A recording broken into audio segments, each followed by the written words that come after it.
এলাকার বিধায়ক এবং দমদম বিধানসভার সর্বভারতীয় তৃণমূল কংগ্রেসের চেয়ারম্যান এবং আমাদের রাজ্যের মাননীয় শিক্ষামন্ত্রী ব্রাত্য বসু উপস্থিত আছেন।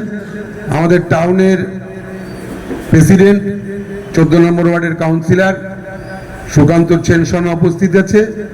এখানে আমাদের টাউনের মহিলা সভানেত্রী ডক্টর অনামিকা দাস উপস্থিত আছে। এখানে ছাত্র পরিষদের বিকি আছে, যুবর সভাপতি আছে, যুবর সৌভিক আছে এবং আমাদের 1 থেকে 17 নম্বর ওয়ার্ডের কাউন্সিলর, অবজারভার এবং আইপ্যাক থেকে সোনালী ম্যাডাম আছে। আরও আপনারা সকলে এখানে উপস্থিত হয়েছেন, বিএলএরা তারা সকলে আছেন। রাজু যেই কথা বলছিল যে এটা একটা টিম গেম, এটা আমরা বিএলএদের ডেকে আমাদের মাননীয় মন্ত্রী, আমি জানি না অন্য কোনো বিধানসভায় এই রকম দৃষ্টান্তমূলক কাজ হয়েছে কিনা, সেটা আমার ঠিক জানা নেই। কিন্তু আমি যতদিন ধরে এই রাজনীতি করছি, আমরা এখন এসআইআর নাম করে এটা একটা নতুন কাজ ঠিকই, কিন্তু এই কাজ আমরা কিন্তু সারা বছর যারা এখানে উপস্থিত প্রত্যেকে সারা বছর এই কাজ কিন্তু করে থাকি। আমরা কম বেশি এই কাজ করতেই অভ্যস্ত। সে একেবারে সিপিএম আমল থেকেই আমরা কিন্তু সকলেই প্রায় জানি যে কিভাবে নাম তুলতে হয়, কি করে অবজেকশন দিতে হয়, কি করে কাটতে হয়, সব ব্যাপারটাই আমাদের জানা আছে। আমরা এই যে বিজেপি, আমি শুধু 2-1টা কথা বলে শেষ করব, বক্তব্য দীর্ঘায়িত করব না। এই যে বিজেপি এত লাফালাফি করছে যে নাম কেটে যাচ্ছে, এত লক্ষ নাম বাদ, অত লক্ষ নাম বাদ, তার মানে এই যে আজকে মাননীয় মন্ত্রী জিতেছে এখানে 27,000 সামথিং ভোটে। আমি একটা তর্কের খাতিরে ধরে নিলাম যে আমাদের 30,000 ভোট বাদ চলে গেছে।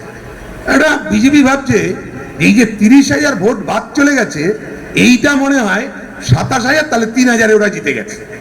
এইটা যে না, এই মানে এত শিক্ষিতদের বোঝাবো কি করে? আমি অন্য কথা ভাষা ইউজ করছি না, কারোর বিরুদ্ধে ওটা ইউজ করা উচিত না। এরা এত শিক্ষিত, এদের বোঝাবো কি করে? এই যে আমাদের দেখতে হবে লোকসভা ভোটে কত পার্সেন্ট ভোট পড়ে। আমি দেখব বেশিরভাগ ক্ষেত্রেই 68, 70, 71, তার বেশি পার্সেন্টেজ না, 71 বেশি নয়, কম বেশি ওরকম। বিধানসভা ভোট, যদি বিধানসভা ভোট দেখবেন কোন ওয়ার্ডে একটু বেশি, কোন ওয়ার্ডে কম, কিন্তু গড়ে 73 বেশি নয়, 73 বেশি নয়। কেন? আমরা যখন পোলিং স্টেশনে বসি, বুথে এজেন্ট হিসাবে বসি, আমরা এখন নয় কাউন্সিলর হয়েছি, বুথে বসতে পারি না, সময় পাই না, অন্য কাজ দেখতে হয়, দল দায়িত্ব দিয়েছে, মাননীয় মন্ত্রী আমাদের টিকিটের ব্যবস্থা করেছে কাউন্সিলরের জন্য, আমরা তাই হয়েছি, তাই বসতে পারি না। কিন্তু যখন আমরা বসতাম তখন প্রিসাইডিং অফিসার আমাদের কি বলতো, দেখুন 70% ওপরে পোল হয়ে গেছে, আজকে এখন কিন্তু 73% পোল হয়ে গেছে, 74 আর না, আর ভোট দিতে দেবো না। এখন কিন্তু ভোট হলে এই বুথ ক্যান্সেল হয়ে যাবে, এই বুথ কিন্তু ক্যান্সেল হয়ে যাবে, আপনারা এর বেশি পোলিং করবেন না। 80 হলে তো কাঁপতে থাকে, প্রিসাইডিং অফিসার কাঁপছে, 80 হয়ে গেছে কোন বুথে, প্রিসাইডিং অফিসার রীতিমতো কাঁপছে, বলছে আমার চাকরি চলে যাবে, আমার পেয়ে। কিন্তু এখন আপনাদের এটা বুঝতে হবে যে এখন কিন্তু এই যারা বুথে বসবেন তাদের প্রিসাইডিং অফিসার বলতে পারবে না যে এই ভোট পড়বে না। তার মানে 100% এখন সেগ্রিগেট ভোট হয়ে গেল। আমরা ডেড ভোট, ওএস এ সব বাদ চলে গেছে। এখন যদি কোনো বুথে 90%, 95% ভোটও পড়ে, presiding officer first polling, second polling কেউ আপনাকে একটা আঙুল তুলে বলতে পারবে না যে কেন 90% পড়ছে, কেন 95% পড়ছে, বরং যে আপনি তাকে বলতে পারবেন যে কেন পড়বে না, সেটা আপনি আমায় বুঝিয়ে দিন। তাহলে আমি দেখলাম 922টা ভোট আমাদের ওয়ার্ডে বাদ গেছে। গতবার ভোট দিতে পেরেছিল, এইবার বাদ গেছে এমন নাম একটাও নেই। একটাও নেই। গতবারও এই 922 কেন, আমি প্রায় 1000-এর ওপরে ভোট দিতে পারিনি। তাহলে এটা বুঝতে হবে যে এই লিড কমবে না, বরঞ্চ এতদিনে মাননীয় মুখ্যমন্ত্রী মমতা বন্দ্যোপাধ্যায়, অভিষেক বন্দ্যোপাধ্যায়, মাননীয় সাংসদ সৌগত রায় এবং আমি বিশেষ করে বিধানসভায় ব্রাত্য বসু যেই কাজ করেছে, আমাদের ভোট এবং আপনারা যে অক্লান্ত পরিশ্রম করেছেন, আমাদের ভোট বাড়বে, আরো অনেক গুণ বাড়ার কথা, সেটা বাড়বে। আপনারাও নিশ্চিত, আমরাও নিশ্চিত।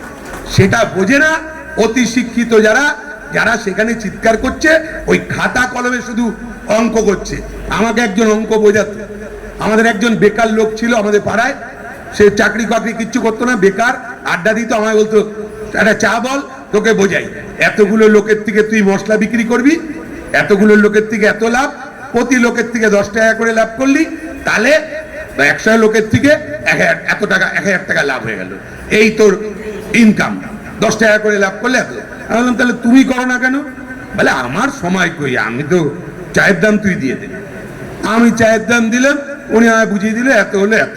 এ সরস্বতী পুজোর হিসাবের মতো যাই হতো আমরা তাই ব্যয় দেখাতাম, কারণ আমাদের পিকনিকের টাকা এই টাকা রাখতে হয়। বিজেপি এগুলো করুক, আমরা বরঞ্চ কাজে মন দিই, মাইক্রো লেভেলে দেখি যে আরো কি করে এই যে যাদের হিয়ারিং গুলো হবে, সেই হিয়ারিং গুলো আমরা যাতে অ্যাটেন্ড করাতে পারি, আরো বেশি করে সেই তাদের সাপোর্ট দিয়ে আমরা নামগুলো তুলতে পারি। আর এলাকায় উন্নয়নের ধারাকে মমতা বন্দ্যোপাধ্যায়, অভিষেক বন্দ্যোপাধ্যায়ের নেতৃত্বে ব্রাত্য বসু, সৌগত রায়রা যেটা চাইছে, সেই কাজগুলো করে মানুষের মন আরো ভালো করে জয় করতে পারি। আপনাদের অনেক ধন্যবাদ যে আপনারা এত কোন সময় দিচ্ছেন, তার জন্য আপনাদের অনেক ধন্যবাদ। নমস্কার জানিয়ে আমার বক্তব্য শেষ করলাম।